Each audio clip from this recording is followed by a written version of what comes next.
Hello प्यारे बच्चों, good evening. कैसे हैं आप सभी लोग? उम्मीद करते हैं आप लोग अच्छे होंगे और बहुत ही अच्छे से आपकी पढ़ाई भी चल रही होगी। अगर प्यारे बच्चों आपकी पढ़ाई अच्छी से नहीं चल रही है तो कोई बात नहीं, आज से आपकी पढ़ाई बहुत अच्छे से चलने वाली है, क्योंकि आज हम लोग प्यारे बच्चों ज्योग्राफी का ये पहली क्लास आपके सामने लेके आए हैं। प्यारे बच्चों, अगर आप ज्योग्राफी में अभी तक कुछ नहीं पढ़े हैं तो घबराइए नहीं, हम आ गए हैं आपके लिए। आज हम आपको ज्योग्राफी का पहला चैप्टर पढ़ाएंगे जिसका नाम है मानव भूगोल, प्रकृति एवं विषय क्षेत्र। मुझे पता है प्यारे बच्चों आप सब लोग इस चैप्टर को पहले पढ़ चुके हैं, लेकिन आज हम इस चैप्टर को आपको इस तरह से पढ़ाने वाले हैं कि आपको असली मजा इस चैप्टर का आएगा। और जो थोड़ा बहुत आप लोग डाउट में है ना कि मानव का प्राकृतिकरण किसे कहते हैं, प्रकृति का मानवीयकरण किसे कहते हैं, नव निश्चयवाद किसे कहते हैं, संभाववाद किसे कहते हैं, ये सब टॉपिक को लेके जो आप लोग डाउट में हो ना, वो सारा डाउट यहां पर क्लियर होने वाला है। एकदम हंसी मजाक में पूरे चैप्टर को खत्म करेंगे, बहुत मजा आने वाला है। आप सभी लोग तैयार हो जाइए। प्यारे बच्चों, आज हम लोग ज्योग्राफी शुरू करने जा रहे हैं। सबसे पहले आप याद रखिएगा,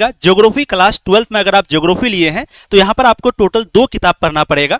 पहला किताब का नाम है मानव भूगोल के मूल सिद्धांत, दूसरा किताब का नाम है भारत लोक अर्थव्यवस्था। याद रखिएगा, इसमें टोटल आपको 10 चैप्टर पढ़ना पड़ेगा, इसमें टोटल आपको 12 चैप्टर पढ़ना पड़ेगा, टोटल मिलाकर के आपको 22 चैप्टर पढ़ना पड़ेगा।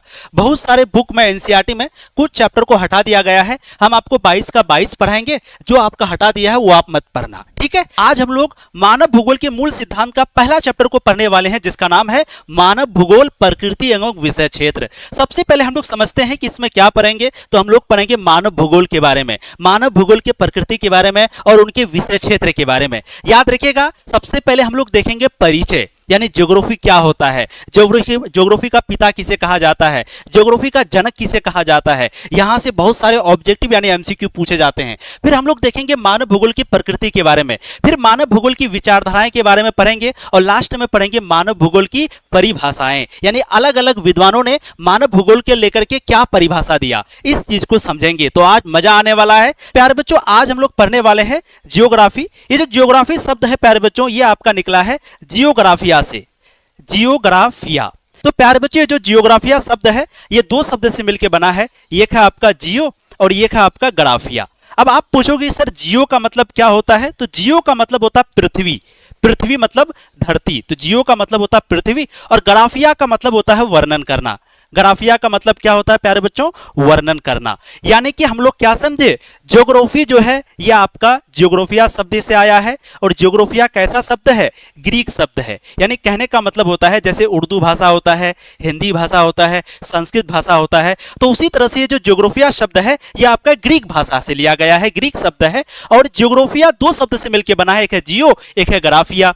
जियो का मतलब होता है पृथ्वी और ग्राफिया का मतलब होता है वर्णन करना, यानी पृथ्वी के बारे में जो हम लोग वर्णन करेंगे इसी को ज्योग्राफी कहते हैं। तो सबसे पहले हम लोग समझ गए कि जो ज्योग्राफी शब्द है प्यारे बच्चों ये आपका जियोग्राफिया से बना है, और जियोग्राफिया शब्द 2 शब्द से मिलकर बना है, एक है जियो, जियो का मतलब होता है पृथ्वी और ग्राफिया का मतलब होता है वर्णन करना। यानी ज्योग्राफी का मतलब हो गया पृथ्वी का वर्णन करना, यानी पृथ्वी के बारे में हम लोग पढ़ते हैं ज्योग्राफी में।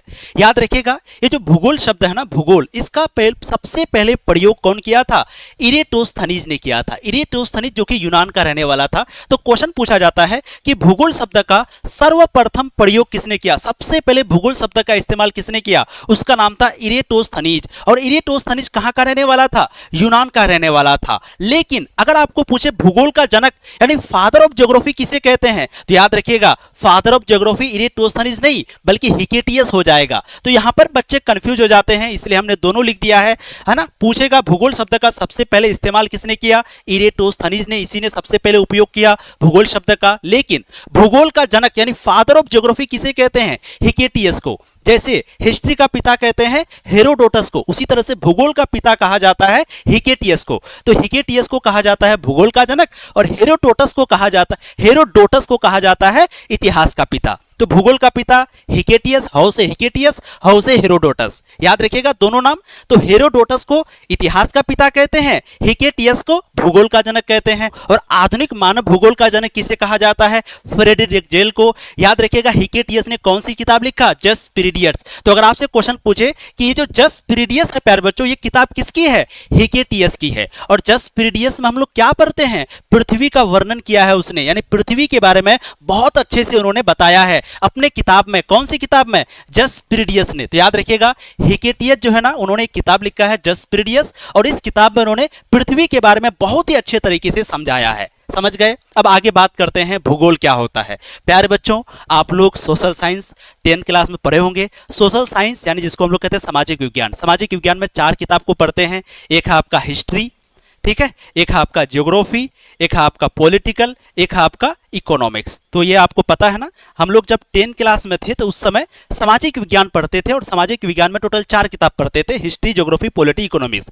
तो याद रखिएगा, ये जो ज्योग्राफी है ये किसका शाखा है? सामाजिक विज्ञान का। तो अगर क्वेश्चन पूछा जाए हिस्ट्री किसका शाखा है? सामाजिक विज्ञान का। तो जो सामाजिक विज्ञान है इसी के अंदर हिस्ट्री, ज्योग्राफी, पॉलिटिकल, इकोनॉमिक्स आता है। ठीक, अब पूछा जाएगा कि भूगोल क्या है, तो सबसे पहले आप कहोगे भूगोल जो है वो सामाजिक विज्ञान की एक शाखा है, जिसमें हम लोग पृथ्वी के स्वरूप के बारे में पढ़ते हैं, जैसे पहाड़, समुद्र, मैदान। तो भूगोल में क्या पढ़ते हैं? भूगोल में पढ़ते हैं पहाड़ों के बारे में, समुद्र के बारे में, नदी के बारे में, मैदान के बारे में, है ना। और प्राकृतिक संसाधनों का अध्ययन करते हैं, यानी जो कोयला है ये क्या है? प्राकृतिक संसाधन। प्राकृतिक संसाधन का मतलब जो प्रकृति के द्वारा संसाधन बनाए हैं हमारे जरूरतों को पूरा करने के लिए। हमारे जरूरत को पूरा करने के लिए ईश्वर ने जो भी संसाधन बनाया है उसी संसाधन को प्राकृतिक संसाधन कहते हैं। तो याद रखिएगा, भूगोल क्या है? भूगोल सामाजिक विज्ञान की एक शाखा है, जिसमें हम लोग क्या पढ़ते हैं? इस भूगोल में पढ़ते हैं पृथ्वी के बारे में। पृथ्वी में नदी है, पहाड़ है, महासागर है, मैदान है, पठार है, प्राकृतिक संसाधनों के बारे में भी हम लोग भूगोल में ही पढ़ते हैं। और साथ ही साथ इसमें हम लोग पढ़ते हैं मनुष्य और प्रकृति के बीच का संबंध किस प्रकार है। तो अगर हम आज से सवाल आपसे करेंगे कि प्यारे बच्चों बताइए भूगोल क्या है, जल्दी से बताइए भूगोल क्या है, तो आप क्या कहोगे? भूगोल जो है सामाजिक विज्ञान की एक शाखा है, जिसमें हम लोग क्या पढ़ते हैं? इस भूगोल में हम लोग पहाड़ के बारे में पढ़ते हैं, पर्वत के बारे में पढ़ते हैं, पठार के बारे में पढ़ते हैं, नदियों के बारे में पढ़ते हैं, है ना। उसके बाद नदियों के बारे में पढ़ते हैं, मैदान के बारे में पढ़ते हैं। साथ ही साथ ईश्वर के द्वारा जो भी प्राकृतिक संसाधन दिया गया है, जैसे कि कोयला, तेल, खनिज, ये सारे प्राकृतिक संसाधन के बारे में पढ़ते हैं। और साथ ही साथ इन प्राकृतिक संसाधनों का मानव के साथ क्या संबंध है, यानी ये पूरे प्रकृति का मतलब पहाड़, नदी, पठार, ये जितना भी चीज आप देख रहे हैं, इन सारी चीजों का यानी पर्यावरण का मानव के साथ, मनुष्य के साथ, हम इंसानों के साथ क्या संबंध है, इन्हीं चीजों को हम लोग भूगोल में पढ़ते हैं। तो अगर कोई भूगोल के बारे में पूछे तो आप आसानी से जवाब दीजिएगा, भूगोल सामाजिक विज्ञान की शाखा है,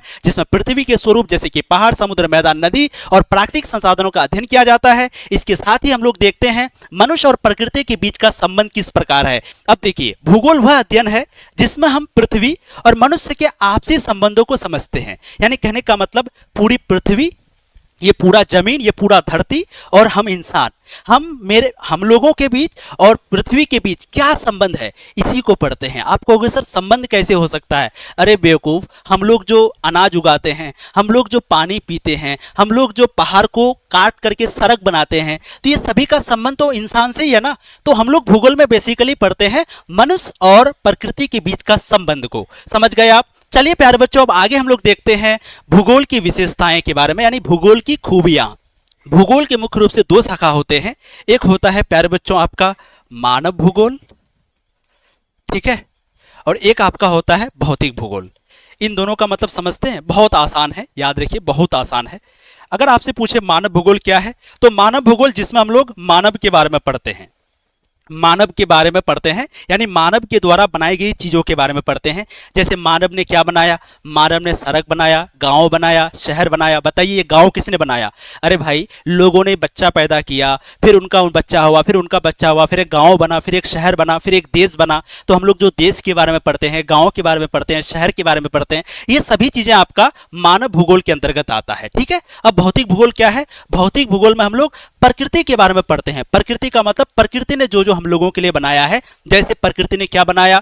पहाड़ इंसानों ने ही बनाया, नदी, समुद्र, महासागर। तो याद रखिएगा, भूगोल के मुख्य रूप से दो शाखा है, एक है आपका मानव भूगोल, एक है आपका भौतिक भूगोल। भौतिक भूगोल में हम लोग प्रकृति ने जो बनाया वो सब चीज के बारे में पढ़ते हैं, मानव भूगोल में हम लोग मानव ने जो बनाया इसके बारे में पढ़ते हैं। चलिए अब याद रखिए, इसी चीजों को हम लोग द्वैतवाद कहते हैं, द्वैतवाद। तो पूछा जाएगा भूगोल की विशेषताओं में, भूगोल मुख्य रूप से भौतिक भूगोल और मानव भूगोल यानी कि द्वैतवाद पर आधारित है। यानी भूगोल में मुख्य रूप से हम लोग क्या पढ़ते हैं, भौतिक भूगोल के बारे में पढ़ते हैं। भौतिक भूगोल मतलब वही प्रकृति यानी पर्यावरण, यानी सिंपली कह दो पहाड़, नदी, पठार, मैदान, ये सभी के बारे में। और मानव भूगोल मतलब हम लोगों के द्वारा बनाई गई चीजें, हम लोग जैसे गांव बनाए, शहर बनाए। तो मुख्य रूप से भूगोल में यही दो चीज के बारे में यानी भौतिक भूगोल और मानव भूगोल के बारे में पढ़ते हैं। इसी को कहते हैं द्वैतवाद। तो बताइए भूगोल किस पर आधारित है, द्वैतवाद पर, यानी कि भौतिक भूगोल और मानव भूगोल पर। ठीक है, थोड़ा सा प्यार हुआ है, थोड़ा है बाकी, हम तो दिल दे चुके हैं, ओ हम तो दिल दे चुके हैं, थोड़ा है बाकी, थोड़ा सा प्यार हुआ है, थोड़ा है बाकी। ध्यान से सुनिए। तो प्यारे बच्चों, एक अध्ययन क्षेत्र के रूप में यानी भूगोल क्या है, समाकलनात्मक है। भूगोल क्या है, समाकलनात्मक है। भूगोल क्या है, अनुभाविक है। भूगोल क्या है, व्यवहारिक है। अब समाकलनात्मक, अनुभाविक, व्यवहारिक क्या होता है समझते हैं। देखिए भूगोल जो है ना प्यारे बच्चों, इसको समाकलनात्मक कहा जाता है। क्यों? क्योंकि भूगोल प्रकृति और मानव के एक साथ जोड़कर देखता है। यानी भूगोल हम लोग जब पढ़ते हैं तो हम लोग प्रकृति और मानव को एक साथ जोड़कर पढ़ते हैं। तो जब भी हम लोग प्रकृति और मानव को एक साथ जोड़कर पढ़ते हैं, इसी को कहा जाता है समाकलनात्मक। जैसे मान लो एग्जाम्पल के लिए, कुछ लोग नदी के किनारे बसते हैं।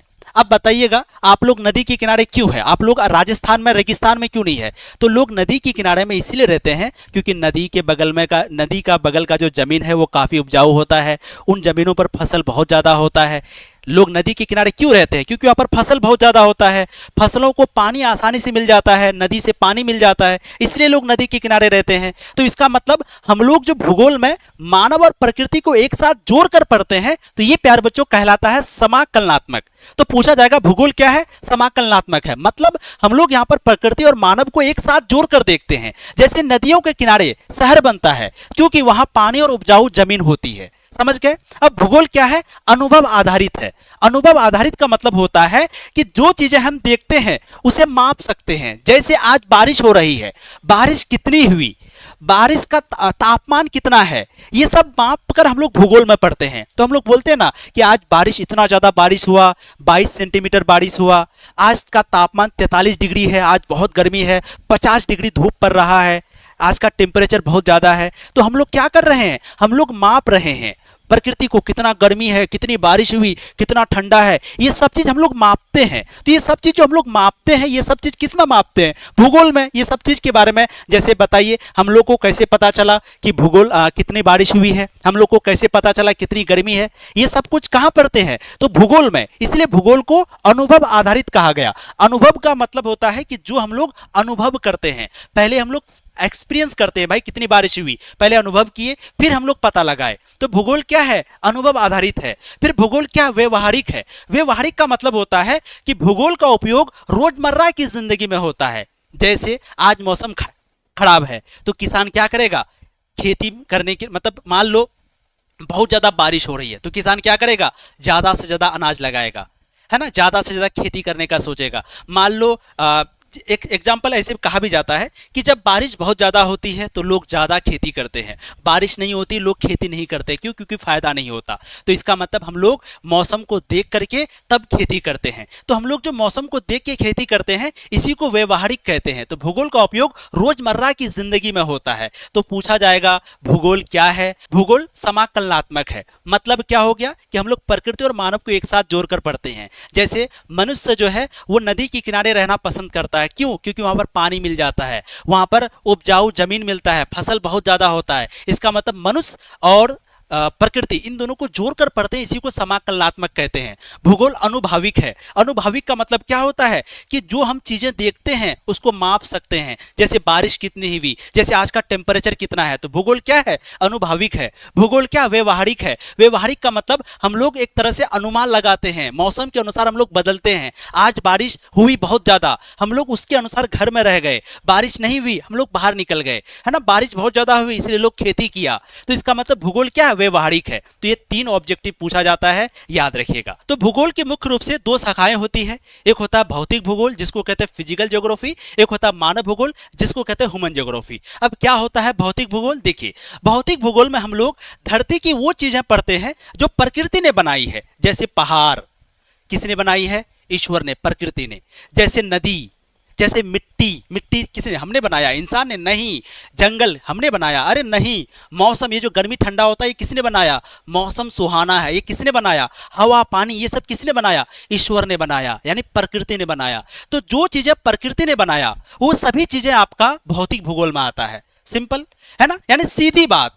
जो चीजें आदमी ने नहीं बनाई वो भौतिक भूगोल में आती है। भाई नदी हमने नहीं बनाई, भाई पठार, मैदान, क्या कहते हैं, नदी, पहाड़, जंगल, मौसम, हवा पानी, ये जितना भी उदाहरण है ये सारी चीजें इंसानों ने ही बल्कि प्रकृति ने, ईश्वर ने बनाई। तो ये सभी आपका हो जाएगा भौतिक भूगोल। तो मानव भूगोल की 2 शाखाएं, एक होता है भौतिक भूगोल जिसमें पहाड़, नदी, मिट्टी, जंगल, मौसम ये सभी को पढ़ते हैं। एक होता है मानव भूगोल, मानव भूगोल जिसको कहते हैं ह्यूमन ज्योग्राफी, यानी यहां पर हम लोग वो चीजें पढ़ते हैं जिसको इंसानों ने बनाया है, ईश्वर ने नहीं, इंसानों ने। जैसे गांव, बताइए तो गांव किसने बनाया है, ईश्वर ने, अरे नहीं। हम लोग शादी करते हैं, हम लोगों की जनसंख्या बढ़ती है, फिर अपने बच्चों को शादी कराते हैं, फिर वो शादी करता है, सब शादी करता है, फिर एक गांव बनता है। शादी करने का मन कर रहा है, मत करो। मकान, मकान हम लोग बनाते हैं। सड़क, रेल लाइन, ये जो रेल लाइन है, रेल पटरी है, ये जो कारखाना है, फैक्ट्री है, ये जो खेती बाड़ी है, ये जो बाजार है, ये सब किसने बनाया, इंसानों ने। तो ये सब चीज प्यारे बच्चों आपका मानव भूगोल के अंतर्गत आता है। यानी सीधी बात अगर करें तो जहां आदमी और उसका काम जुड़ा है वो मानव भूगोल है ना। तो याद रखिएगा, अगर आपसे कोई पूछे कि प्यारे बच्चों बताइए मानव भूगोल क्या है, तो जिसमें हम लोग प्रकृति के बारे में पढ़ते हैं। प्रकृति का मतलब बेसिकली क्या हो गया, यानी जहां पर हम जो चीजें ईश्वर ने बनाई है वो सभी आपका, याद रखिएगा। अच्छा उल्टा बोल रहे हैं, अगर आपसे क्वेश्चन पूछा जाए मानव भूगोल क्या है तो आप क्या कहोगे, जो चीजें इंसानों ने बनाई है यानी मानव ने बनाई है। मानव भूगोल मतलब जो चीजें मानव ने बनाई है, जैसे शहर, गांव, ये सभी बाजार, ये सभी किसने बनाया, मानव ने। तो ये सभी मानव भूगोल में आ जाएगा। भौतिक भूगोल किसे कहते हैं, जो चीजें ईश्वर ने बनाई है यानी प्रकृति ने बनाई है, जैसे पहाड़, जैसे नदी, ये सभी चीजें क्या हो जाएगा, भौतिक भूगोल हो जाएगा। तो मानव भूगोल और भौतिक भूगोल आप समझ गए। अब एक ऑब्जेक्टिव पूछा जाता है कि जो मानव भूगोल है इसका उद्भव कब हुआ है, 18वीं सदी में। तो याद रखिएगा प्यारे बच्चों, पूछा जाता है कि जो मानव भूगोल है, मानव भूगोल दुनिया के सामने कब आया, 18वीं शताब्दी में। तो 18वीं शताब्दी में मानव भूगोल का उद्भव हुआ। तो क्वेश्चन पूछा जाएगा मानव भूगोल का उद्भव कब से माना जाता है, 18वीं सदी से।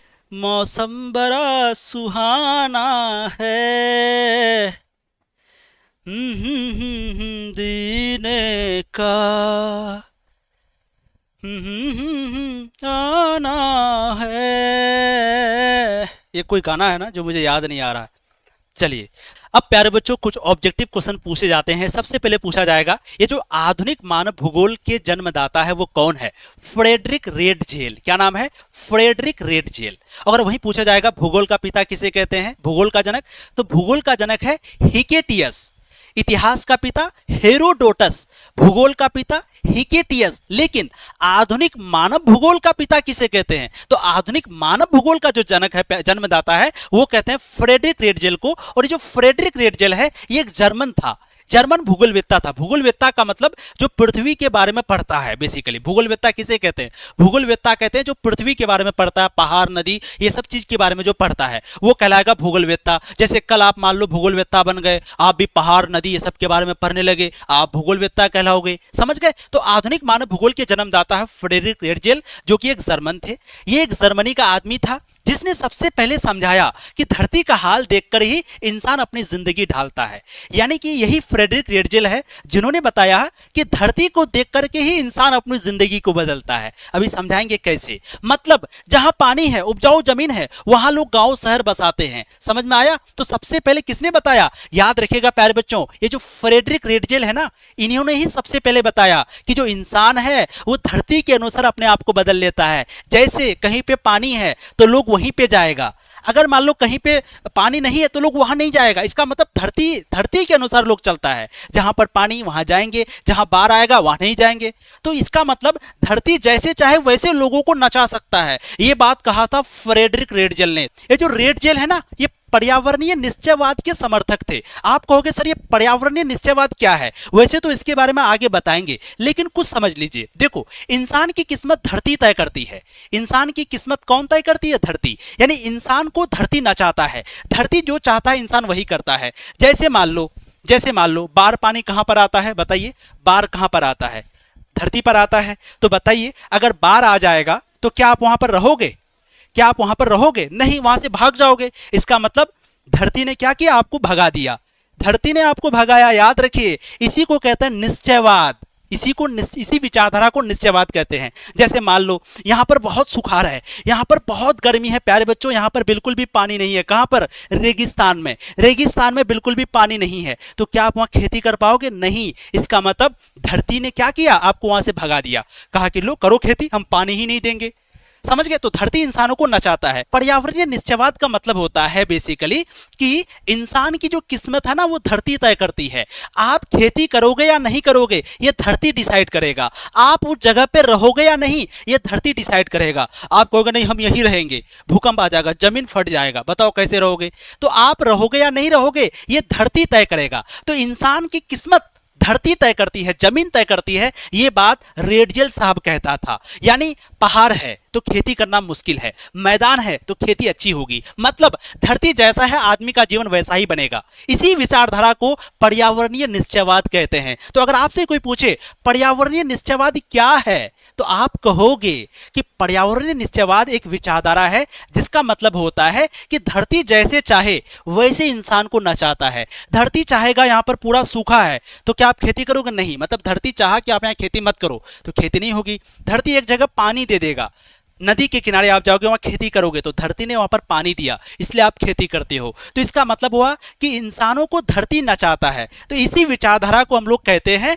पर्यावरणीय निश्चयवाद। तो ये बात किसने कहा? ये विचारधारा किसने दिया? याद रखिएगा, रेडजेल साहब ने दिया। रेडजेल, फ्रेडरिक रेडजेल, जो कि आधुनिक मानव भूगोल का पिता है। रेडजेल ने एक किताब में लिखा था प्यारे बच्चों, जिसका नाम है एंथ्रोपोजियोग्राफी। तो बताइए एंथ्रोपोजियोग्राफी किनकी किताब है? एंथ्रोपोजियोग्राफी रेडजेल की किताब है। एंथ्रोपोजियोग्राफी रेडजेल की किताब है। इसका मतलब है इंसान और धरती का रिश्ता कैसा है, उसकी कहानी। याद रखिएगा, एंथ्रोपोजियोग्राफी किताब का नाम है। एंथ्रोपोजियोग्राफी ये किताब किनकी है? रेडजेल साहब की है। तो रेडजेल साहब की किताब है एंथ्रोपोजियोग्राफी।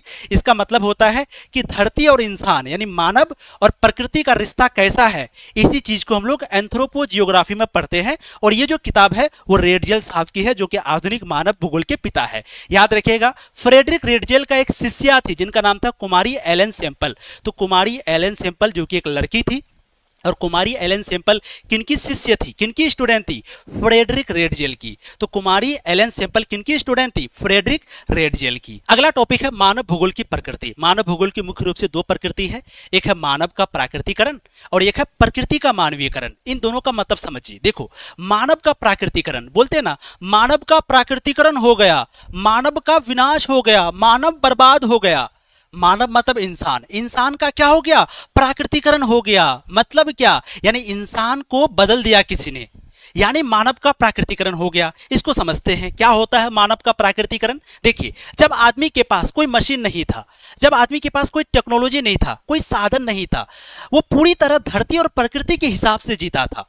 यानी जब इंसान के पास कुछ नहीं था, है ना, बाढ़ आता था तो इंसान वहां से भाग जाता था। मान लो बहुत ज्यादा गर्मी आ गया, इंसान कुछ नहीं कर पाता था। तो इंसान के पास जब कोई मशीन नहीं था, कोई साधन नहीं था, वो पूरी तरह धरती और प्रकृति के हिसाब से जीता था। यानी धरती जैसे चाहती थी उनको वैसे नचाता था। सिंपली जब इंसान धरती के अनुसार नाचता था, जब इंसान धरती के अनुसार चलता था, इसी को कहते हैं मानव का प्राकृतिकरण। यानी मानव जब प्रकृति के अनुसार चलता था, इसी को मानव का प्राकृतिकरण कहते हैं। जैसे आदि मानव की बात करते हैं तो आदि मानव जंगलों में रहते थे, है ना, चाहे बारिश हो, गर्मी हो, ठंडा हो, वो सभी चीज़ों से डरते थे। और वो अब आज हम लोग क्या करते हैं, बारिश के लिए छाता निकालते हैं, हम लोग घर बनाते हैं, हम लोग घरों में रहते हैं। अभी बारिश हो रही है, हम लोग घर में हैं। लेकिन एक समय बहुत पहले क्या था, कोई घर नहीं था, कोई कपड़ा नहीं था, कोई छाता नहीं था, चाहे बारिश हो, गर्मी हो, ठंडा हो, सब कुछ हम लोग झेलना पड़ता था, क्योंकि कुछ नहीं था उन लोगों के पास, जंगल में रहना पड़ता था। तो जब इंसानों के पास कुछ टेक्नोलॉजी वगैरह कुछ नहीं था, जब इंसान प्रकृति के अनुसार चलता था, इसी को कहते हैं मानव का प्राकृतिकरण। सूरज, नदी, पहाड़ों की पूजा करते थे, क्योंकि वो समझते थे कि यही उनके जीवन के मालिक है। मतलब आदमी धरती के जैसा था, जैसे धरती ने किया वैसा ही सहा। इस स्थिति को मानव का प्राकृतिकरण कहते हैं। यानी यह समय था जब आदमी प्रकृति के इशारे पर चलता था। तो अगर आपसे कोई पूछे कि बताओ मानव का प्राकृतिकरण क्या है, सिंपल हम लोग लिखते हैं। आपको कोई क्वेश्चन पूछेगा कि बताओ मानव का प्राकृतिकरण क्या है, आप कहोगे इंसानों को नचाया। इंसान जो है, यानी जो मानव है, वो प्रकृति के अनुसार अपने आप को बदल लिया। जो मानव है वो क्या किया, प्रकृति के अनुसार आपको अपने आप को बदल लिया। जैसे पहले बाढ़ आता था तो इंसान कुछ नहीं कर पाता था, गर्मी होती थी इंसान कुछ नहीं कर पाता था, बारिश होता था इंसान कुछ नहीं कर पाता था। यानी प्रकृति जैसा चाहता था इंसान को वैसा ही करना पड़ता था। यानी इसी को कहते हैं मानव का प्राकृतिकरण। यानी मानव का क्या हो गया, प्राकृतिकरण हो गया, मानव का विनाश हो गया। यानी प्रकृति जैसा चाहा मानव को वैसा ही करना पड़ा, यानी प्रकृति ने मानव को नचाया। तो इसका मतलब इसी को कहते हैं मानव का प्राकृतिकरण। ठीक है, अब देखिए आगे, याद रखिएगा प्रकृति मानव क्या है, अविभाज्य तत्व है। आगे देखते हैं प्रकृति का मानवीयकरण। क्या होता है प्रकृति का मानवीयकरण? पहले हम लोगों को देखा ना मानव का प्राकृतिकरण, यानी मानव जो है वो प्रकृति के अनुसार चला। मानव यानी इंसान प्रकृति के अनुसार चला, इसको कहते हैं मानव का प्राकृतिकरण। अब देखेंगे प्रकृति का मानवीयकरण। इसका मतलब क्या कि जैसे जैसे आदमी ने औजार बनाया, मशीन बनाया, विज्ञान बनाया, हर चीज़ों में तरक्की किया और अपनी अपनी सुविधा के अनुसार काम करवाना शुरू किया। जैसे अब गर्मी लगती थी तो एसी लगवा दिया, कूलर लगवा दिया, आहा, पहाड़ काट कर सड़क बना दिया, क्या बात है ना, पहाड़ काट करके सड़क बना दिया, नदियों पर बांध बना दिया। पहले बाढ़ आती थी, अब नदियों पर बांध बना दिया। यानी जब आदमी ने धरती को अपने हिसाब से बदलना शुरू कर दिया, इसी को कहते हैं प्रकृति का मानवीयकरण। अब सिंपली समझो, पहले प्रकृति का मानव का प्राकृतिकरण। तो मानव का प्राकृतिकरण का मतलब क्या कि जब इंसान प्रकृति के अनुसार चलता था, यानी बाढ़ आया, भाई क्या करेंगे, बाढ़ आ गया, भाई भागो यहाँ से। गर्मी आया, अरे यार गर्मी लग रही है, कुछ नहीं है, गर्मी लग रही है। लेकिन अब धीरे धीरे क्या हुआ, इंसानों ने एसी बना दिया। कहा कि अच्छा गर्मी लग रही है, लो एसी। अच्छा बारिश हो रही है, लो छाता। अच्छा बाढ़ आ गया, लो एक ऐसा घर बनाओ जो डूबे ही ना, ऊंचा घर बनाओ। अच्छा पहाड़ है, पहाड़ को काट दो, सड़क बना दो। यानी इंसानों ने क्या किया, अब धीरे धीरे सब कुछ में बदलाव शुरू कर दिया। तो इंसान अब प्रकृति को बदल दिया। चाइना वाला सूरज बना रहा, सीधा बताइए, चाइना जो देश है वो सीधा एक सूरज बना रहा है जो पूरा चाइना को उजाला करेगा। अब बताइए, वो पूरी तरह से बदल दिया प्रकृति को। तो इंसानों ने जब प्रकृति को बदल दिया, इसी को प्यारे बच्चों हम लोग कहते हैं प्रकृति का मानवीयकरण। अब इसको याद रखने का सिंपल ट्रिक आपको हम लिखाए हैं। आपको पूछा जाएगा मानव का प्राकृतिकरण क्या है, तो आप कहोगे आदमी जब धरती के हिसाब से जीता था, यानी आदमी मतलब हम लोग, मानव जब प्रकृति के अनुसार नाचता था, मानव जब प्रकृति के अनुसार जिंदगी गुजारता था।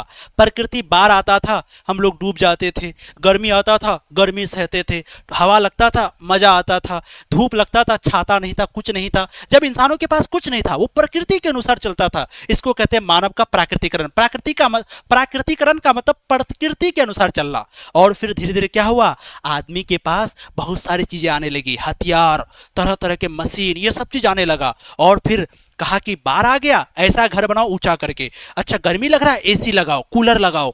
अब कहा कि गर्मी लग रहा है, लो एसी लगा दिए, अपना जुगाड़ ढूंढ लिए। तो अब इंसानों ने क्या किया, प्रकृति में बदलाव लाना शुरू कर दिया, प्रकृति में परिवर्तन लाना शुरू कर दिया। इसको कहते हैं प्रकृति का मानवीयकरण। तो मानव का प्राकृतिकरण का मतलब आदमी धरती के हिसाब से जीता था।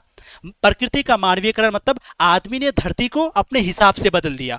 कहा बाढ़ आ रहा है, गर्मी लग रही है, एसी लगा दो, यानी आदमी ने बदल दिया पूरा। ठीक, तो आदि मानव जंगलों में रहते थे, पूजा करते थे, प्रकृति के अनुसार चलता था। और एसी चलान फिर प्रकृति का मानवीकरण मतलब अब इंसानों ने क्या किया, धरती को अपने हिसाब से बदल दिया, प्रकृति को बदल दिया। अब एसी चलाना शुरू कर दिया, पहाड़ काटना शुरू कर दिया, नदी बाढ़ आती थी तो क्या किया, बांध बनाना शुरू कर दिया। बांध मतलब समझते हैं ना, जैसे ये नदी है यहाँ पर बांध बना दिया, अब बाढ़ पानी को यहाँ रोक दिया, कहा कि आओ कैसे बाहर आओगे, पहले कुछ नहीं कर पाता था। अब इंसानों के पास टेक्नोलॉजी आ गया, बहुत तरह के मशीन आ गया, अब इंसानों ने क्या किया, कंट्रोल कर दिया हर एक चीज को। तो इसी को कहते हैं प्यारे बच्चों प्रकृति का मानवीकरण। तो अगर आपसे कोई पूछे, अगर पूछे मानव का प्राकृतिकरण का मतलब क्या हो गया, कि जो मानव है वो प्रकृति के अनुसार चलता था, प्रकृति जैसे चाहती थी लोगों को वैसे नचाती थी। लेकिन धीरे धीरे क्या हुआ, लोग तेज हो गया, अब लोगों ने मशीन बना दिया, अब कहा कि हम प्रकृति के अनुसार नहीं चलेंगे, अब हम प्रकृति को अपने हिसाब से चलाएंगे, गर्मी दोगे एसी बना देंगे, बाढ़ दोगे पानी को बांध बना करके रोक देंगे। तो इसका मतलब इंसानों ने क्या किया, प्रकृति में कुछ बदलाव लाया, इसी को कहते हैं प्रकृति का मानवीकरण, यानी प्रकृति में कुछ बदलाव आ गया,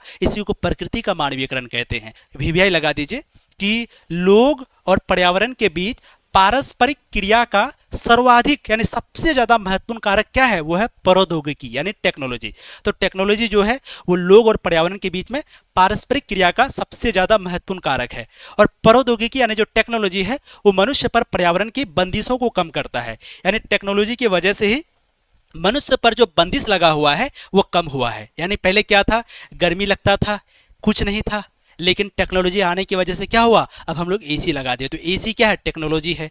पहले क्या होता था भाई, भूकंप आता था, घर ही नहीं था, लेकिन अब हम लोगों ने मजबूत घर बना दिया है ना, अब भूकंप आता है लेकिन घर नहीं टूटता है। इसका मतलब क्या हुआ, ये टेक्नोलॉजी हो गया। तो टेक्नोलॉजी की वजह से हम लोगों का जो बंदिश है वो कम हो गया, यानी इंसान को प्रकृति के अनुसार जो चलना पड़ता था अब वो कम हो गया। अब प्रकृति इंसानों को नहीं नचा पाता है, क्यों, क्योंकि टेक्नोलॉजी आ गया, प्रौद्योगिकी आ गया। तो प्रौद्योगिकी की वजह से पर्यावरण की जो बंदिश थी, पर्यावरण जो इंसानों पर तरह तरह के अत्याचार करते थे, वो सारे अत्याचार खत्म हो गए। किसकी वजह से, टेक्नोलॉजी की वजह से। ठीक है, तो याद रखिएगा ये दोनों पॉइंट को ऑब्जेक्टिव में पूछा जाता है। अब हम लोग देखते हैं मानव भूगोल की दो बड़ी विचारधाराएं, एक है पर्यावरणीय निश्चयवाद या नियतिवादी विचारधारा, एक है संभववादी विचारधारा। अब क्या होता है, दो बड़ी विचारधाराएं को समझते हैं। पहला विचारधारा को कहते हैं पर्यावरणीय निश्चयवाद या इसी को नियति विचारधारा कहते हैं। यह विचारधारा कहती है कि प्रकृति ही इंसान की जिंदगी और कामकाज को चलाती है, यानी इंसान प्रकृति के अनुसार ही जीता है, वो उसे बदल नहीं सकता। इंसान चाहे जो कर ले, धरती मौसम जमीन नदियां जैसा कहे कि वैसा ही होगा, यानी इंसान प्रकृति का गुलाम है। यानी फिर से वही बात हो गया भाई, पहले क्या पढ़े थे, प्रकृति का, बताइए पहले हम लोग क्या पढ़े कि जो मानव है उसका प्राकृतिकरण हो गया। मानव का प्राकृतिकरण होना मतलब कि जैसे प्रकृति चाहता था वैसे इंसान को नाचना पड़ता था, जैसे प्रकृति चाहता था वैसे इंसान करता था। अब ये पर्यावरणीय निश्चयवाद एक और विचारधारा आया। अब ये क्या कहता है कि नहीं, कुछ नहीं, कोई ऐसी नहीं, कुछ नहीं, अब जैसे इंसान मतलब कि जैसे प्रकृति चाहेगा इसको वैसा ही करना पड़ेगा। यानी पर्यावरणीय निश्चयवाद भी एक तरह का क्या था, याद रखिएगा, ये भी प्यारे बच्चों एक तरह का वही मानव का प्राकृतिकरण विचारधारा से संबंधित था। तो मानव का प्राकृतिकरण विचारधारा क्या कहता है कि इंसान को प्रकृति के अनुसार नाचना पड़ता था। तो ये जो पर्यावरणीय निश्चयवाद है ये भी कहता है कि हाँ, इंसान को प्रकृति के अनुसार ही चलना पड़ेगा। यानी ये कहता है कि इंसान की जिंदगी और कामकाज को चलाता कौन है, याद रखिएगा, प्रकृति ही चलाता है। मतलब इंसान जो है वो प्रकृति के अनुसार ही जीता है, उसे वो किसी भी हाल में बदल नहीं सकता। इंसान चाहे जो कर ले, धरती मौसम जमीन नदी जैसा कहेगी, यानी धरती जो कहेगा इंसान को वैसा ही करना होगा। यानी इंसान क्या है, प्रकृति का गुलाम है, हम लोग प्रकृति का गुलाम है। यही है पर्यावरणीय निश्चयवाद। जैसे रेगिस्तान की बात करता है, रेगिस्तान में आदमी खेती नहीं कर सकता, क्यों, क्योंकि वह पानी ही नहीं है। इसका मतलब क्या हुआ कि प्रकृति जैसा चाहा वैसा हुआ ना। धरती मतलब धरती, प्रकृति मतलब धरती समझ लो।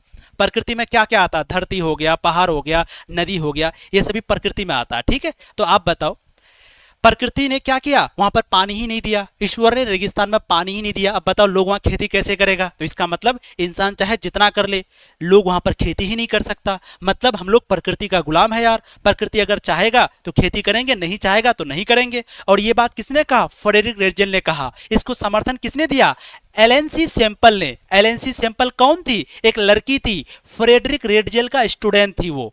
एलेंसी सेम्पल कौन थी? फ्रेडरिक रेडजेल का स्टूडेंट थी। तो फ्रेडरिक रेडजेल ने कहा कि इंसान जो चाहे कर ले, उसको प्रकृति के अनुसार ही चलना पड़ेगा। और ये बात का समर्थन कौन करती थी? एलेंसी सेम्पल और हम्बोल्ट।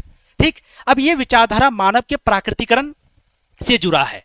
यानी पूछा जाएगा कि बताइए कौन सा विचारधारा मानव के प्राकृतिकरण से जुड़ा है, तो याद रखिएगा पर्यावरणीय निश्चयवाद। पर्यावरणीय निश्चयवाद ये विचारधारा किसने दिया? फ्रेडरिक रेडजेल ने, जो कि आधुनिक मानव भूगोल के जनक थे।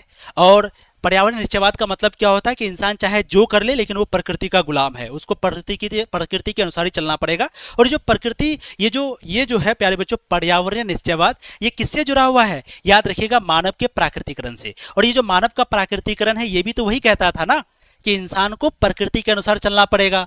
फिर ये आया पर्यावरणीय निश्चयवाद, ये क्या कहा? चाहे जो कर लो, एसी बनाओगे, जो कर लो, लेकिन चलना तो तुमको प्रकृति के अनुसार ही पड़ेगा। मतलब ये तो वही बात हो गई। फिर आगे देखिए, ये विचारधारा मानव के प्राकृतिकरण से उत्पन्न हुआ है। ये जो हम लोग पर्यावरणीय निश्चयवाद विचारधारा पढ़े, पूछा जाएगा पर्यावरणीय निश्चयवाद कहां से आया है? मानव के प्राकृतिकरण से आया है। निश्चयवाद के मुताबिक इंसान के हर काम को पर्यावरण नियंत्रित करता है। यानी मानव पर्यावरण का दास है। दास का मतलब होता है गुलाम। दास का मतलब होता है गुलाम, यानी इंसान चाहे जो कर ले वो पर्यावरण का गुलाम है। लेकिन अब आगे आया संभववादी विचारधारा। ये क्या कहता है?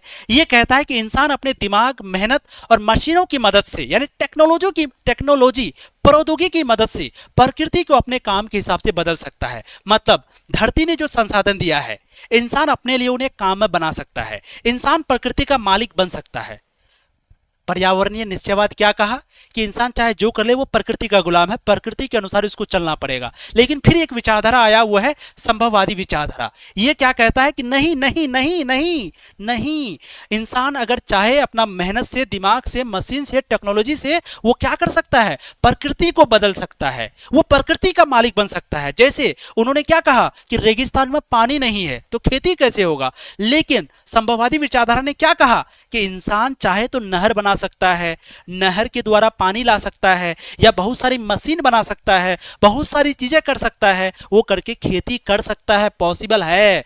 यानी यह विचारधारा निश्चयवाद को पूर्ण रूप से अस्वीकार करती है। यानी जो पर्यावरणीय निश्चयवाद जो विचारधारा है, पर्यावरणीय निश्चयवाद विचारधारा किसने दिया था? फ्रेडरिक रेडजेल ने। तो जो फ्रेडरिक रेडजेल पर्यावरणीय निश्चयवाद विचारधारा दिया, इस चीज का विरोध कौन करता है? ये विचारधारा। यानी ये जो संभववादी विचारधारा है ये बिल्कुल उल्टा बोलता है उनका, कहता है कि नहीं कर सकता है, इंसान चाहे तो कुछ भी कर सकता है। ठीक है, तो ये जो विचारधारा है पर्यावरणीय निश्चयवाद को पूरी तरह से अस्वीकार करती है, यानी विरोध करती है। संभववाद की विचारधारा का सर्वप्रथम प्रतिपादन फ्रांसीसी इतिहासकार लूसियन फेवरे ने दिया था। याद रखिएगा, पूछा जाएगा कि ये जो संभववाद की विचारधारा है, संभववाद की विचारधारा ये किसने दिया? याद रखिएगा, उसका नाम था लूसियन फेवरे। लूसियन फेवरे ने दिया था ये संभववादी विचारधारा। और इनकी एक किताब है, लूसियन फेवरे की एक किताब है जिसका नाम है geographical introduction to history. Geographical introduction to history. तो पूछा जाएगा ज्योग्राफिकल इंट्रोडक्शन टू हिस्ट्री किताब किनकी है? लूसियन फेवरे की। और यही वही लूसियन फेवरे है जो कि फ्रांस का रहने वाला था, और यही है जो कि संभववाद की विचारधारा दिया था। और संभववाद की विचारधारा किनके खिलाफ है? पर्यावरणीय निश्चयवाद के खिलाफ है। ठीक है, संभववाद की विचारधारा में मानवीय घटक को महत्वपूर्ण माना गया है। मानवीय घटक को महत्वपूर्ण माना गया है संभववाद की विचारधारा में। संभववादी विचारधारा प्रकृति के मानवीयकरण से उत्पन्न हुआ है। ठीक है, तो प्रकृति का मानवीयकरण का मतलब क्या हुआ कि इंसान चाहे तो प्रकृति को बदल सकता है। जैसे गर्मी पड़ रही है, एसी लगा दिए, बाढ़ आ रहा था, बांध बना दिए ताकि बाढ़ का पानी ना आए। तो इंसान जो है प्रकृति को बदल सकता है। इसी विचारधारा को प्रकृति के मानवीयकरण कहते हैं। ठीक है, तो अब एक बार हम आपको रिवीजन करा देते हैं। हमने क्या बताया? एक होता है मानव का प्राकृतिकरण। तो मानव का प्राकृतिकरण का मतलब होता है कि जो मानव है उसको प्रकृति के अनुसार ही चलना पड़ेगा। ठीक, उसके बाद फिर आया कि इंसान क्या किया पता है? टेक्नोलॉजी वगैरह सब कुछ लेके आ गया। अब कहा कि हम लोग एसी लगा दिए, पंखा लगा दिए, गर्मी लग रही थी, ये कर दिए, वो कर दिए। अब कहा कि नहीं, अब क्या हो गया? प्रकृति का मानवीयकरण हो गया। प्रकृति का क्या हो गया? मानवीकरण हो गया। यानी इंसान ने क्या किया? प्रकृति को अपने अनुसार बदल दिया, एसी लगा दिया, सब कुछ कर दिया। पहले जैसे प्रकृति चाहता था वैसे करता था, इसी को कहते हैं प्राकृतिकरण। अब इंसानों ने एसी वगैरह सब लगा दिया, अब हो गया मानवीयकरण। फिर क्या हुआ? फिर आया पर्यावरण निश्चयवाद जो कि फ्रेडरिक रेडजेल लेके आया। अब फ्रेडरिक रेडजेल क्या कहता है कि चाहे तुम जो कर लो, जो करना कर लो, लेकिन प्रकृति के अनुसार ही चलना पड़ेगा, इंसान उसका गुलाम है। तो फिर क्या आया? पर्यावरणीय निश्चयवाद आया। फिर आया पर्यावरणीय निश्चयवाद, ठीक है, पर्यावरणीय निश्चयवाद आया, ठीक है, निश्चयवाद आया। अब पर्यावरणीय निश्चयवाद कौन लेके आया? Frederick Ratzel. ये कहता है तुम जो कहो, जो चाहो कर लो, इंसान जो चाहे कर ले, लेकिन उसको प्रकृति का वो गुलामी है। फिर आया संभववादी विचारधारा, संभववाद आया, संभववाद। कहा कि नहीं भाई, इंसान चाहे तो बहुत कुछ कर सकता है, रेगिस्तान में खेती ही करना है ना, आराम से कर सकता है, इंसान चाहे तो खेती वगैरह सब कर सकता है। तो हम यहाँ लिख दें पूरा, हम लिख दें, चलिए लिख देते हैं। अगर आपको एक पूछे मानव का प्राकृतिकरण, तो मानव का प्राकृतिकरण का संबंध किससे है? जल्दी से बताइए। है ना, पर्यावरणीय निश्चयवाद, निश्चयवाद। और ये पर्यावरणीय निश्चयवाद विचारधारा किसने दिया था? चलिए जल्दी से बताइए। मानव का प्राकृतिकरण, इसका संबंध किससे है? तो मानव का प्राकृतिकरण का संबंध है पर्यावरणीय निश्चयवाद से। और जो पर्यावरणीय निश्चयवाद है, ये विचारधारा किसने दिया था? फ्रेडरिक रेडजेल ने दिया था। फ्रेडरिक रेडजेल, रेडजेल नाम था उस भाई साहब का। क्या नाम था? रेडजेल, जो कि आधुनिक मानव भूगोल के पिता हैं, ठीक। और ये होता है प्रकृति का मानवीयकरण। क्या होता है?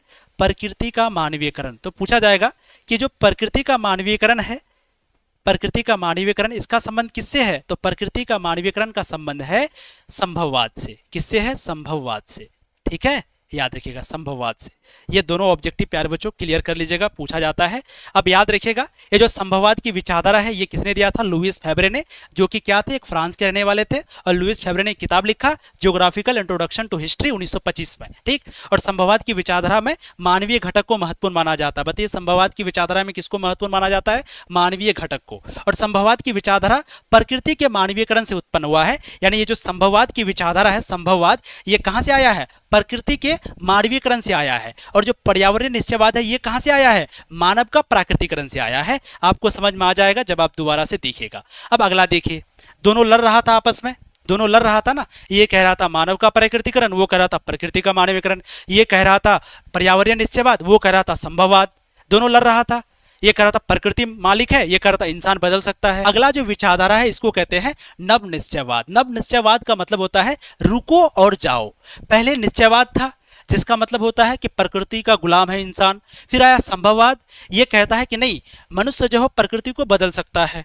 पहले क्या कहा? रेगिस्तान में आप खेती नहीं कर सकते, तो ये हो गया आपका निश्चयवाद।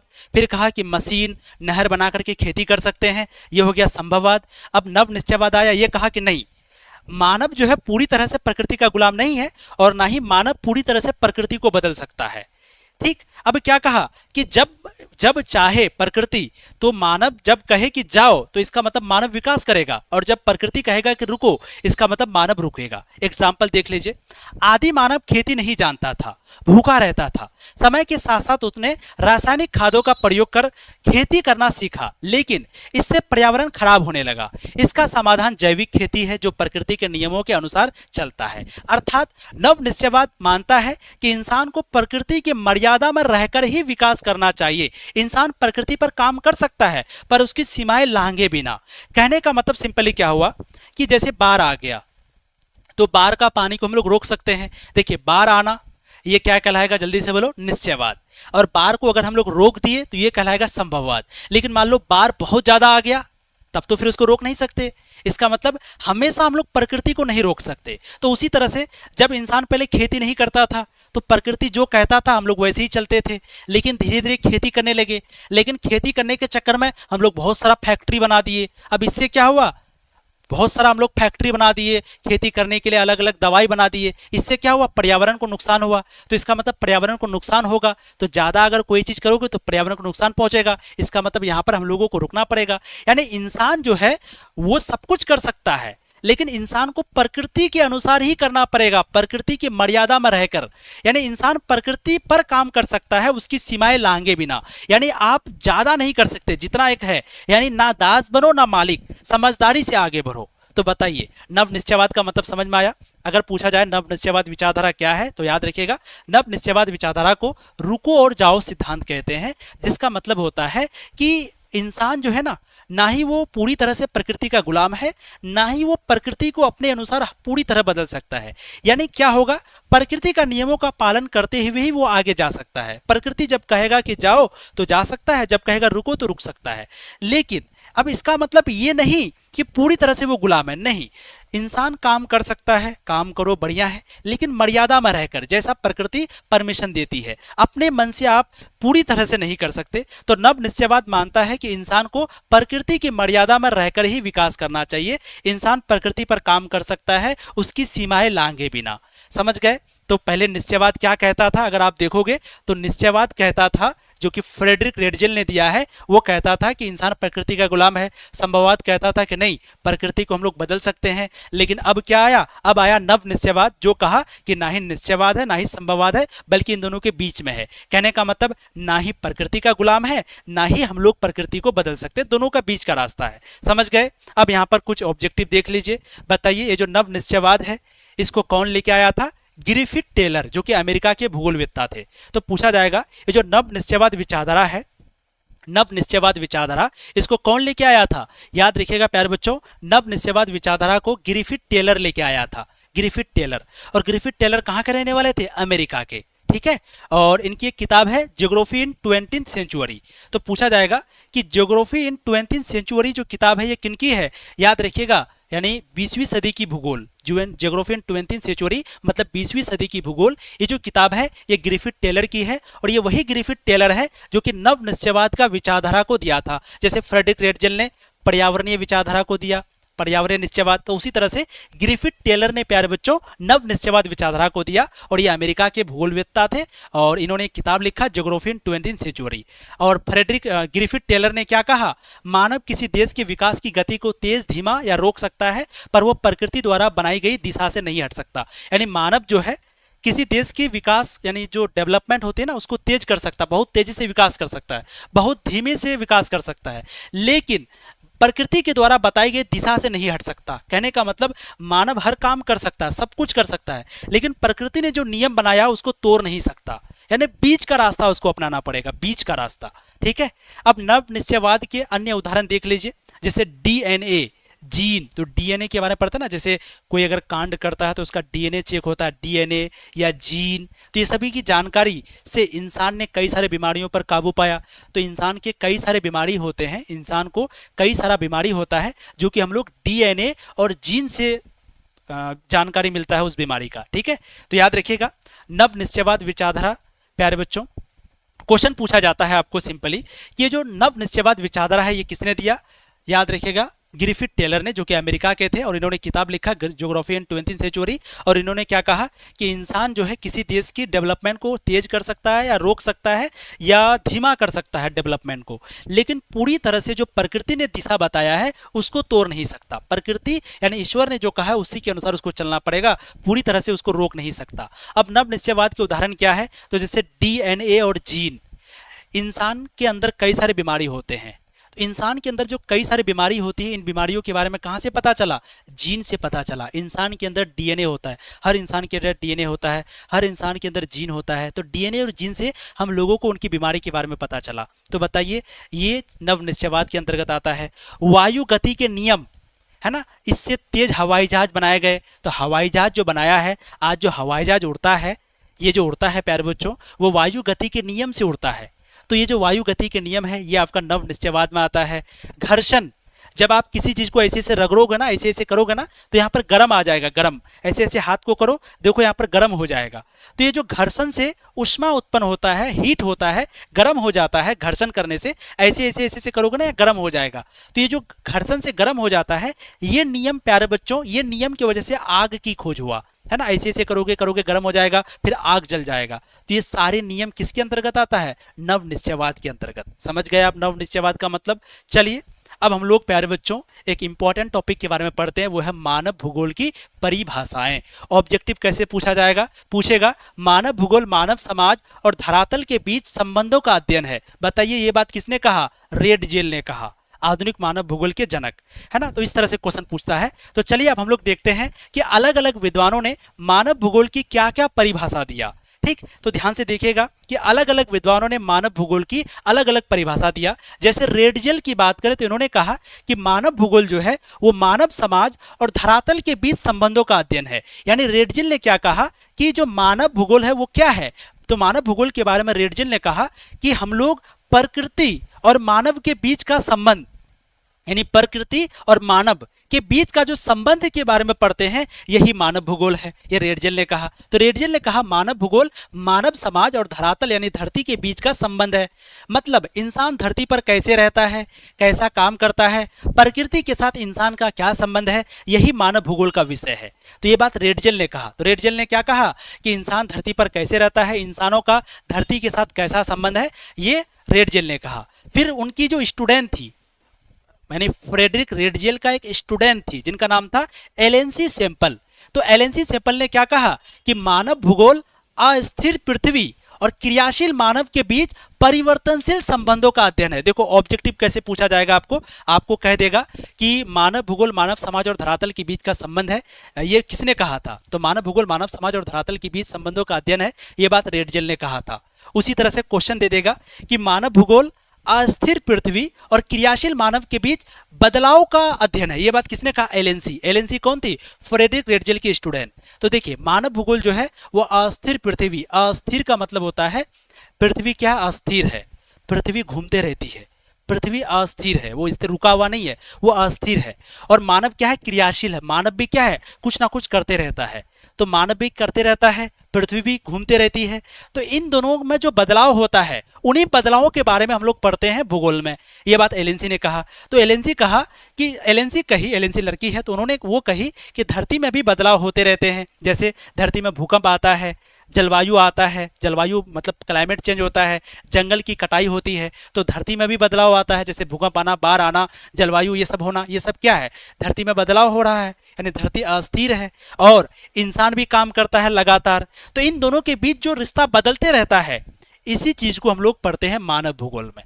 तो पूछा जाएगा कि एलेंसी ने क्या कहा, मानव भूगोल अस्थिर पृथ्वी और क्रियाशील मानव के बीच परिवर्तनशील संबंधों का अध्ययन है, यानी धरती में बदलाव आते हैं और इंसान में भी बदलाव आता है, इंसान भी काम करता है, इन दोनों के बीच जो रिश्ता बदलता है, इसी के बारे में अध्ययन करते हैं मानव भूगोल में। प्रकृति ने बहुत सारे नियम बनाए हैं, है ना। जैसे प्रकृति ने क्या किया, अगर आप देखोगे तो जब बहुत ज़्यादा गर्मी होती है तो पानी जो है वाष्प बन जाता है।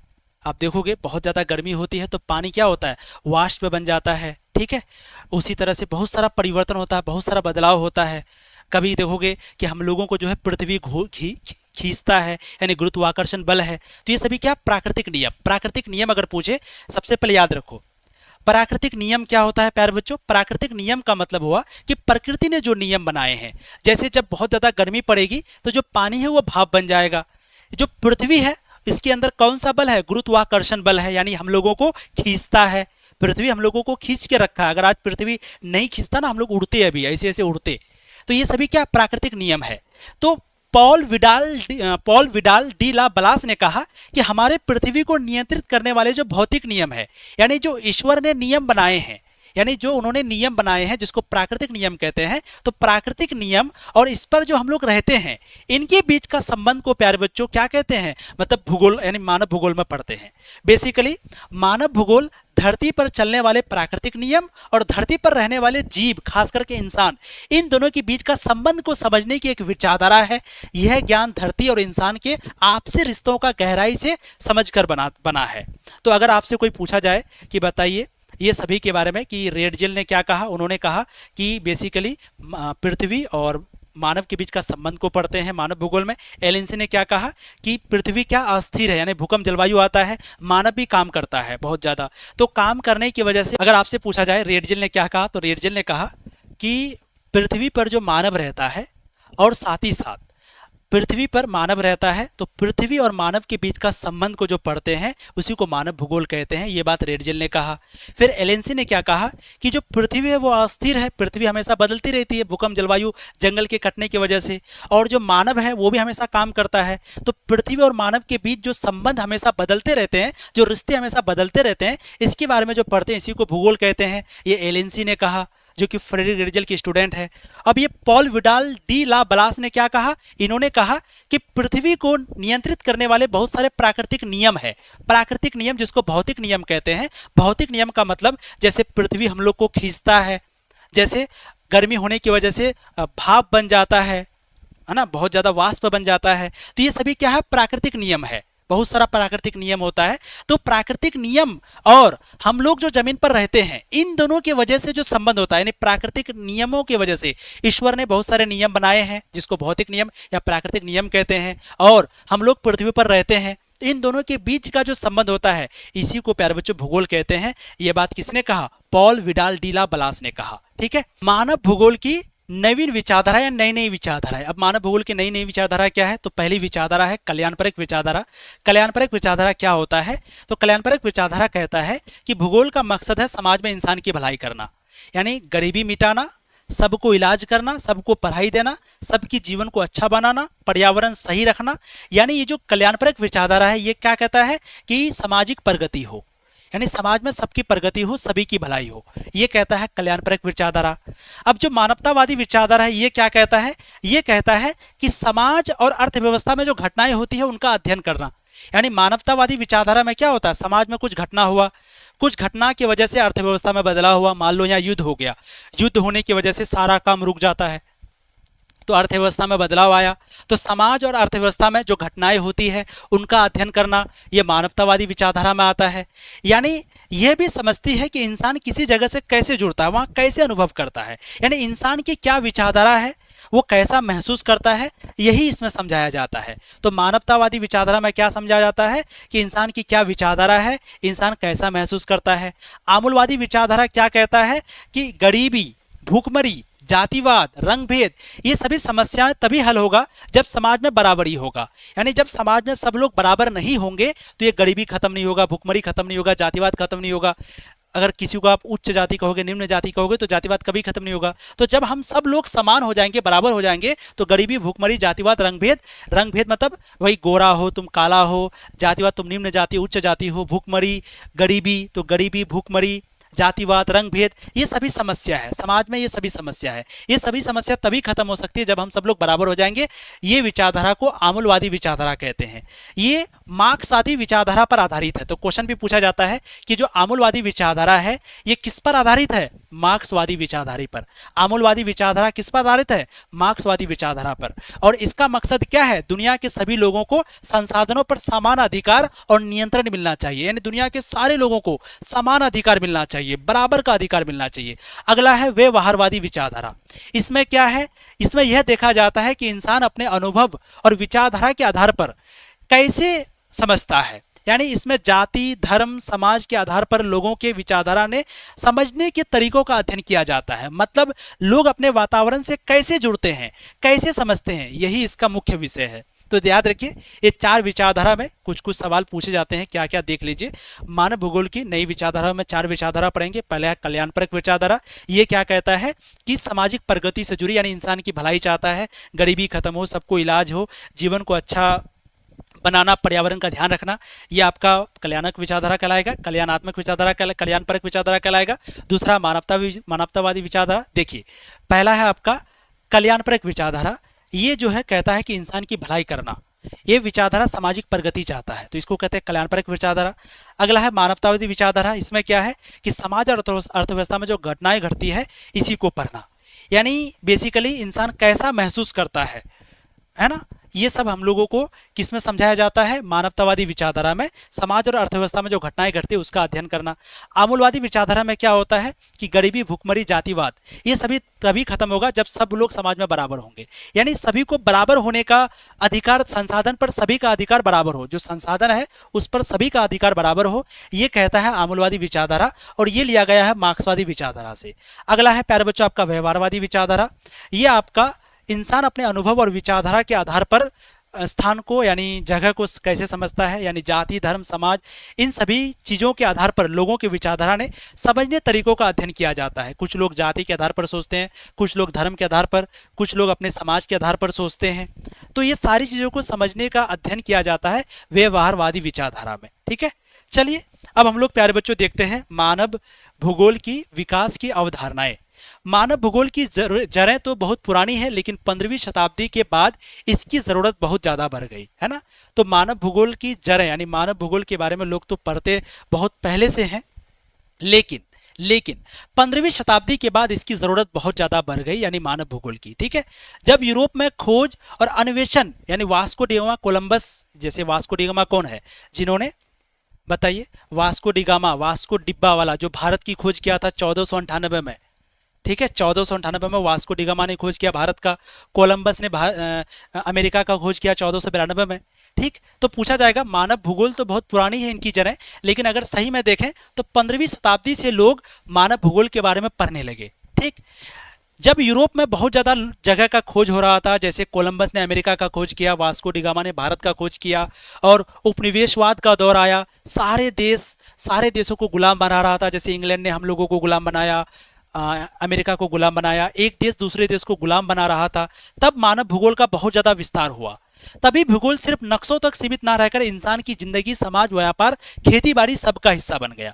तो पहले क्या था, मानव भूगोल सिर्फ नक्शा में था, पहले जो है मानव भूगोल सिर्फ नक्शा में था, लेकिन जब वास्को डिगामा और कोलंबस इन लोगों ने अमेरिका और भारत का खोज किया, उसके बाद मानव भूगोल बहुत तेजी से फैला और लोग मानव भूगोल के बारे में पढ़ने लगे। तो ऑब्जेक्टिव पूछा जाएगा, मानव भूगोल की जो जरूरत है वो कब से ज्यादा बढ़ गई, 15वीं शताब्दी से। कोलंबस ने अमेरिका का खोज किया, वास्को डिगामा ने भारत का खोज किया, और जैसे इन लोगों ने खोज किया उसके बाद उपनिवेशवाद का दौर आया, यानी एक शक्तिशाली देश किसी कमजोर देश को गुलाम बनाना शुरू किया। उपनिवेशवाद का मतलब एक शक्तिशाली देश किसी कमजोर देश को गुलाम बनाता है, इसी को उपनिवेशवाद कहते हैं। जैसे अंग्रेजों ने भारत को गुलाम बनाया, ये क्या हुआ, उपनिवेशवाद। तो उपनिवेशवाद का दौर शुरू हुआ। आज से कई सौ साल पहले कितना ज्यादा उपनिवेशवाद था, हर देश किसी ना किसी देश का गुलाम था।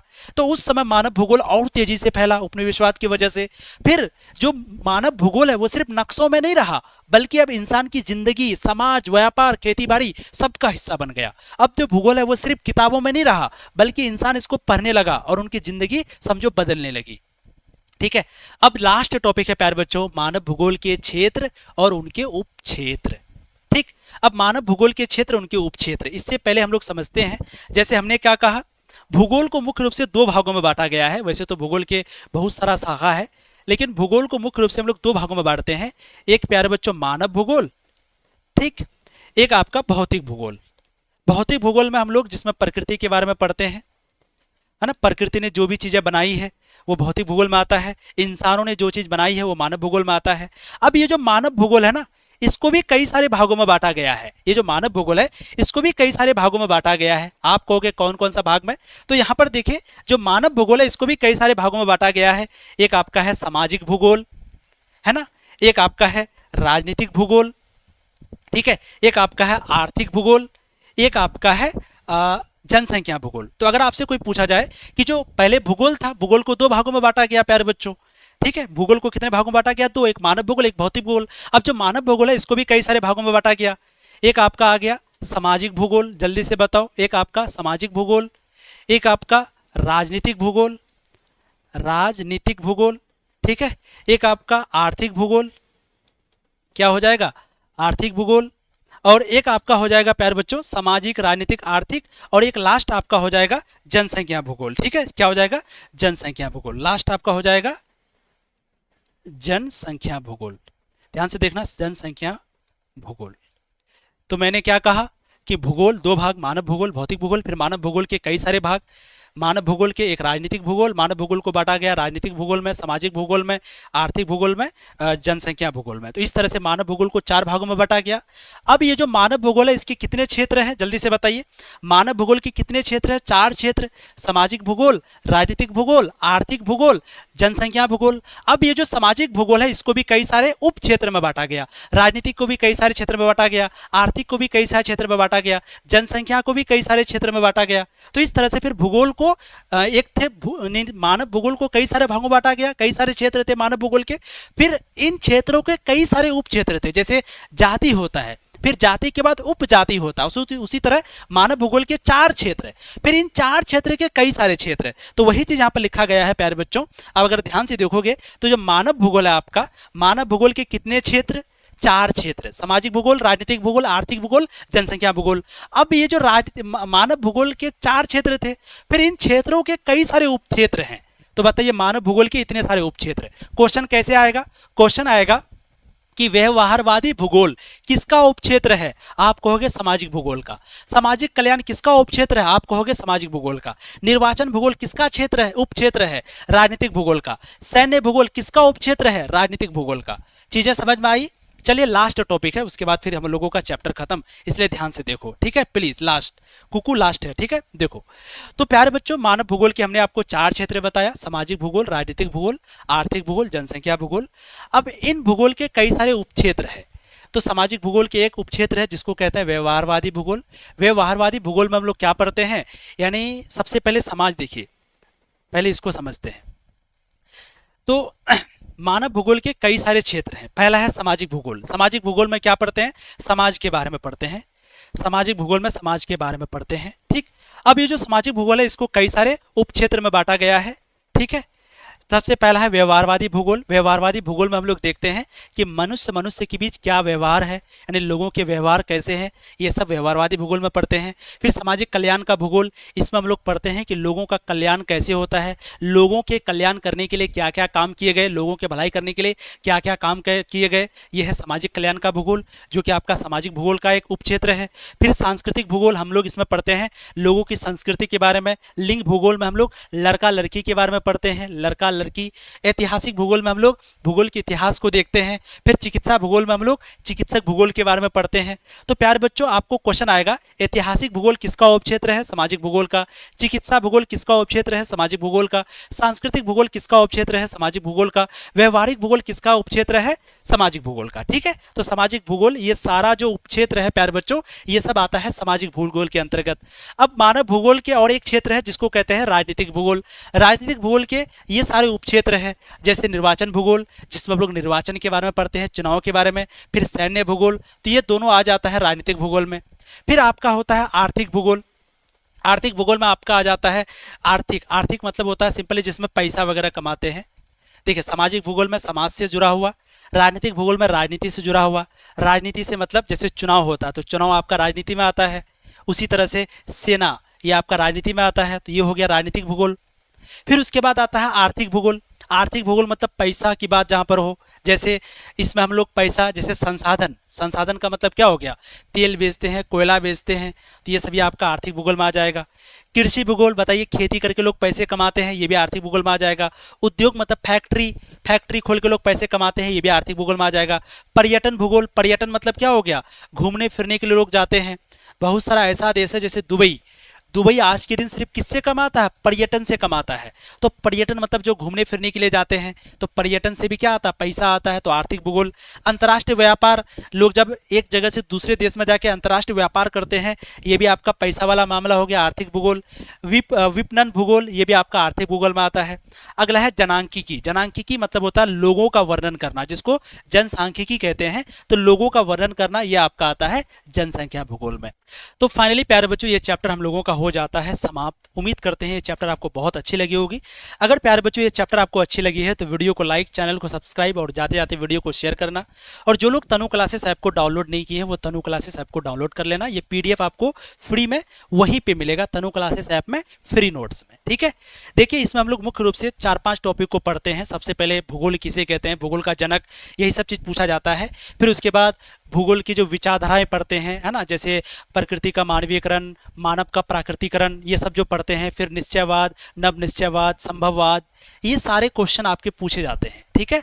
रुको और जाओ सिद्धांत, यानी रुको और जाओ सिद्धांत, जिसको हम लोग नव निश्चयवाद कहते हैं, ये सभी चीज़ें इस चैप्टर से पूछे जाते हैं। और लास्ट वाला जो टॉपिक हम आपको पढ़ाए हैं कि आपको पूछा जाएगा, बताइए संसाधन भूगोल किसका उपक्षेत्र है? आर्थिक भूगोल का। उद्योग भूगोल का संबंध आर्थिक भूगोल से है ना। आपको अगर हम पूछेंगे कि बताइए संसाधन भूगोल किसका क्षेत्र है, तो संसाधन मतलब पैसा, कृषि मतलब पैसा, पर्यटन मतलब पैसा, अंतर्राष्ट्रीय व्यापार से पैसा आता है, तो ये सभी आपका हो जाएगा आर्थिक भूगोल से, ठीक है। हम बोलेंगे निर्वाचन, चुनाव, चुनाव राजनीति है, सेना राजनीति है, तो ये सभी राजनीतिक भूगोल से।